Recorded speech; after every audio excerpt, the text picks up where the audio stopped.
تاکہ مزید اپڈیٹس اور ویڈیوز آپ کو بر وقت ملتی رہیں گی۔ ڈاکٹر اسرار احمد نے 15 سال پہلے کہا تھا کہ میرا ذاتی گمان ہے، یہ ان کا گمان ہے، اور میں ان سے آپ اختلاف کر سکتے ہیں، کیونکہ بہرحال ان کا یہ کہنا تھا کہ اب جو مجدد آئیں گے وہ حضرت مہدی علیہ السلام ہوں گے۔ ڈاکٹر اسرار کے مطابق سیدنا مہدی دو شخص ہیں، ایک وہ اہل تشیع کے مہدی ہیں اور ایک اہل سنت کے مہدی ہیں۔ اب ان میں انہوں نے فرق بتایا، وہ فرق کیا؟ وہ کہتے ہیں اہل تشیع حضرات جس امام مہدی کا انتظار کر رہے ہیں وہ ان کے 12ویں امام ہیں۔ ان کے عقیدے کے مطابق ان کے پیدا ہونے کے بعد کہیں اس اندیشے سے کہ انہیں بھی شہید نہ کر دیا جائے،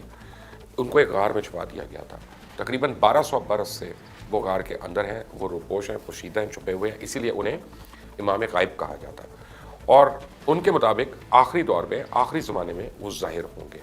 اور غار سے نکل کر آئیں گے۔ ڈاکٹر اسرار کا یہ بھی کہنا تھا کہ وہ اس عقیدے کو رد نہیں کر رہے، کیونکہ لوگ کہتے ہیں کوئی شخص کیسے 1200 سال تک کسی غار میں زندہ رہ سکتا ہے، تو ان کا کہنا تھا کہ وہ سمجھتے ہیں کہ یہ ممکن ہے، کیونکہ 300 سال تک تو اصحاب کہف غار میں سوئے رہے۔ سیدنا عیسیٰ علیہ السلام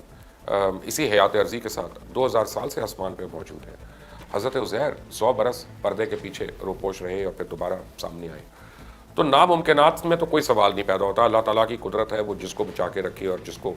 چاہے اپنے پاس بلا لے۔ دوسری طرف اہل سنت جو ہیں ان کے نزدیک جو امام مہدی ہوں گے وہ مجدد ہوں گے، انسانوں کی طرح اپنی عمر کو یعنی پختہ عمر کو پہنچیں گے، پھر وہ سامنے آئیں گے منظر پر، پھر وہ قیادت کریں گے۔ اور اسی حوالے سے چند ایک حدیث مبارک کا بھی اس میں حوالہ ہے کہ سیدنا عبداللہ بن مسعود رضی اللہ عنہ سے روایت ہے کہ رسول اللہ صلی اللہ علیہ وسلم نے فرمایا کہ اگر دنیا کے ختم ہونے میں ایک دن بھی باقی ہو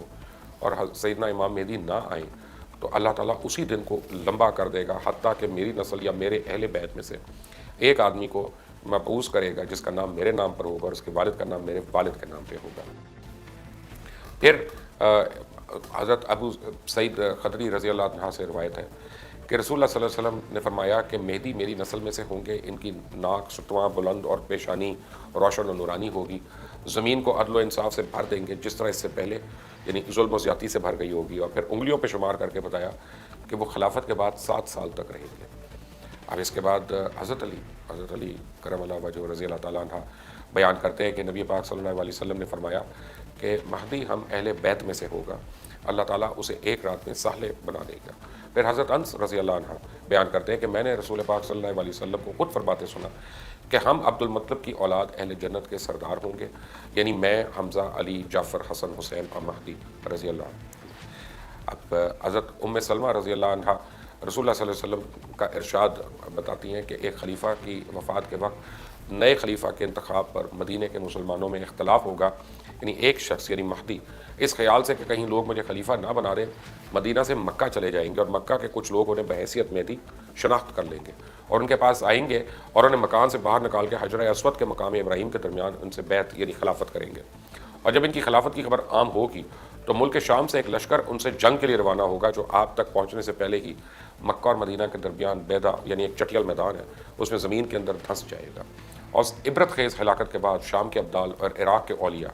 آ کر آپ سے بیعت خلافت کریں گے۔ اور بعض ازاں ایک قریشی نسل شخص یعنی سفیانی جس کی ننیال قبیلہ کلب میں سے ہوگی، خلیفہ مہدی اور ان کے اعوان و انصار سے جنگ کے لیے ایک لشکر بھیجے گا۔ یہ لوگ اس حملہ آور لشکر پر غالب ہوں گے اور یہی جنگ قلب ہے، اور خسارہ ہے اس شخص کے لیے جو قلب سے حاصل شدہ غنیمت میں شریک نہ ہو۔ یعنی اس فتح و کامرانی کے بعد خلیفہ مہدی جو ہے خوب مال بھی تقسیم کریں گے اور لوگوں کو ان کے نبی صلی اللہ علیہ وسلم کی سنت پر چلائیں گے، اور اسلام مکمل طور پر زمین میں مستحکم ہو جائے گا، یعنی دنیا میں پورے طور پہ اسلام کا رواج اور غلبہ ہوگا۔ بحالت خلافت امام مہدی دنیا میں 7 سال اور دوسری روایات کے اعتبار سے 9 سال رہیں گے، اور پھر ان کی جب وفات ہوگی تو تمام مسلمان ان کی نماز جنازہ ادا کریں گے۔ ان حدیث کے بعد ڈاکٹر اسرار احمد کا کہنا تھا کہ ان حدیث سے میں یہ نتیجہ نکالتا ہوں کہ، اور آپ مجھ سے اختلاف بھی کر سکتے ہیں، چاہیں تو قبول بھی کر سکتے ہیں، وہ یہ کہ ڈاکٹر اسرار کے مطابق امریکہ نے جس طرح اپنے پنجے گاڑیاں سعودی عرب میں اپنا فوجی اڈہ بنایا ہے وہ آسانی سے تو وہاں پیچھے ہٹنے کو تیار نہیں ہے۔ اور پھر اس موقع پہ ڈاکٹر اسرار نے ایک اور حدیث کا حوالہ دیا کہ حضور پاک صلی اللہ علیہ وسلم مشرق کی طرف رخ کیے ہوئے تھے اور فرما رہے تھے آگاہ ہو جاؤ فتنہ اس طرف سے جدھر سے شیطان کا سینگ طلوع ہوتا ہے۔ کوشش یعنی وہ امریکہ کرے گا کہ جیسے اس نے اردن میں کیا کہ کتنے وقت سے وہاں شاہ حسین کا چھوٹا بھائی حسن جو تھا ولی عہد تھا، عین وقت پر اوپر آ کر شاہ حسین کو مرتے وقت لے کر آئے اور تبدیلی کروا کر اس کو واپس لے گئے۔ ایسا اردن میں ہوا ہے، وہاں تو ہو گئی آرام سے یہ بات، لیکن اگر سعودی عربیہ میں یہ کام کیا گیا تو اس کا نتیجہ لازمی طور پہ خانہ جنگی ہوگا، کیونکہ وہاں کی روایت بہت سخت ہے اور پختہ ہے، اور نیشنل گارڈز اصل یعنی بیڈوین فورس ہے، جو سیرا کے لوگوں کی جو فورس ہے وہ بھیڑ جائے گی، تو لازم ہے یہ صورتحال پوری ہو کر رہے گی، اختلاف ہوگا، خانہ جنگی ہو سکتی ہے، پھر جو اللہ کا بندہ ہوگا وہ سامنے آئے گا۔ اور ڈاکٹر اسرار نے آج سے 15 سال پہلے کہا تھا کہ ان کے نزدیک امام مہدی پیدا ہو چکے ہیں اور ان کا ظہور ہونے والا ہے۔ اور آپ آج کے سعودی عربیہ اور دنیا کے حالات دیکھیں تو ان کے بیانات اور ان کی باتیں اب جو ہے وہ آپ کو نظر آتا ہے کہ ہو رہی ہیں کہیں نہ کہیں، خصوصاً اس وقت جو معاملات چل رہے ہیں سعودی عربیہ کے اندر، وہ ڈاکٹر اسرار کے بیان سے حرف بحرف ملتے ہیں۔ یعنی اسرائیل کا قائم ہو جانا، یروشلم کا مسلمانوں کے ہاتھوں سے نکل جانا، کسی وقت بھی یہ لاوا پھٹ سکتا ہے، یہ آتش فشاں پھٹ سکتا ہے۔ 14 صدیاں، 14 دن میں چاند پورا ہونا، ڈاکٹر اسرار کے مطابق یہ جو 15ویں صدی ہے وہ امام مہدی کے ظہور کی صدی ہے، یہ ڈاکٹر اسرار کا گمان تھا۔ اس حوالے سے مزید ویڈیوز بھی کروں گا اور کوشش کروں گا کہ اگلی ویڈیوز میں مختلف مکاتب فکر کے مذہبی اسکالرز کے ساتھ بھی اس موضوع پہ بات چیت کروں۔ لیکن ایک بات آپ کو بتا دوں کہ آپ دیکھیں کہ ابھی جو ہو رہا ہے کہ بھائی بھائی سے لڑ رہا ہے، شاہ سلیمان کی اولادیں ہیں، 3 بیٹے ہیں، اور یہ تمام ہمیں مختلف روایات میں جو چیزیں ملتی ہیں اس میں نام تک کئی کامن فیکٹرز نظر آتے ہیں۔ میں اس کو اس لیے میں ذرا شک سے دیکھ رہا ہوں کیونکہ وہاں پہ تو ہر دوسرا نام احمد ہے، ہر دوسرا نام محمد ہے، ہر تیسرا نام جو ہے وہ سلیمان ہے، سلمان ہے، تو اس لیے میں اس کو ذرا سا بینیفٹ آف ڈاؤٹ ضرور دیتا ہوں۔ لیکن